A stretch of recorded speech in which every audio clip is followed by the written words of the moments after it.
Sharda college of physiotherapy દ્વારા સંચાલિત સિલ્કીબેન physiotherapy centre Unava. ચાલો જાણીએ અમારા દર્દીનો અનુભવ।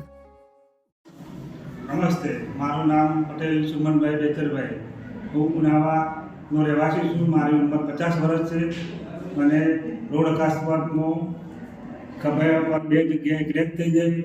તો શારદા કોલેજના ડૉક્ટરો તથા પિતાપુત્રી જે વિદ્યાર્થીઓ આવે છે એ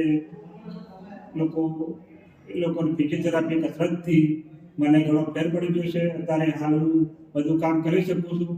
મારો હાથ કમ્પ્લીટ પૂરું વળતો થઈ ગયેલું છે। મને કોઈ તકલીફ નથી। તો એ બદલ શારદા કોલેજના ડૉક્ટરો તથા વિદ્યાર્થીઓના ખૂબ અભિનંદન।